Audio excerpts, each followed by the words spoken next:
Trump's tariff war. America first or global gamble? Imagine waking up to a world where everything, from your morning coffee to your smartphone, costs more. That's the reality when a superpower like the US slaps tariffs on global trade. Donald Trump's America First strategy wasn't just a slogan, it was an economic earthquake. But did his tariffs bring jobs back home? Or did they ignite a trade war that hurt businesses and consumers worldwide? Let's break down the winners, losers, and hidden truths behind Trump's global tariff showdown. Donald Trump's tariffs have been a central component of his economic policies, both during his first and second terms as President of the United States. These tariffs are designed to protect American industries and address perceived trade imbalances, but they have also sparked significant global tensions and potential trade wars. According to the New York Times and Reuters, Trump's tariffs are part of a broader protectionist strategy aimed at boosting U.S. manufacturing, creating jobs, and increasing tax revenue. He argues that these tariffs will help counter what he views as unfair trade practices by other nations, which he claims have taken advantage of the U.S. for years. Here are some key tariffs implemented. Tariffs on Canada and Mexico. Referring to BBC News initially, Trump imposed a 25% tariff on most imports from Canada and Mexico, though later he exempted USMCA-compliant goods.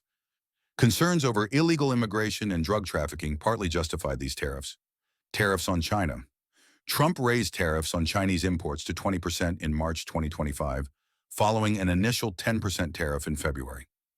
China has retaliated with tariffs on U.S. goods like chicken, wheat, and soybeans.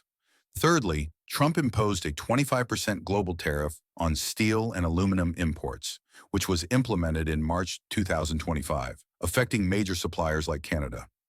Reuters also highlights that Trump is set to announce a reciprocal tariff policy, potentially imposing a uniform tariff rate on all trading partners based on their tariffs on U.S. goods. Trump's tariff on U.K. Keir Starmer's alleged plea for tariff exemptions for the U.K. was rejected. This rejection was not solely based on trade, but was significantly influenced by U.S. concerns about freedom of speech in the U.K. The imposition of tariffs is depicted as a serious economic threat to the U.K. The transcript quotes a budget watchdog stating that tariffs of 20 to 25% maintained for 5 years will knock out all the headroom that the government currently has. If tariffs at 20-25% were put on the UK and maintained for 5 years, our assessment of what that does is that it will knock out all the headroom that the government currently has. Impact and reactions to Trump's tariffs. On the economic impact side, tariffs have led to increased prices for consumers, particularly on goods like cars, fruits, and pharmaceuticals. The automotive industry is expected to face significant challenges due to cross-border supply chains. Global reactions. Countries like China, Canada, and the EU have announced counter tariffs. China, South Korea, and Japan have strengthened their free trade ties in response to U.S. actions. According to BBC News and the New York Times, Trump's tariffs have contributed to market volatility, with U.S. manufacturing contracting and global markets bracing for potential trade wars.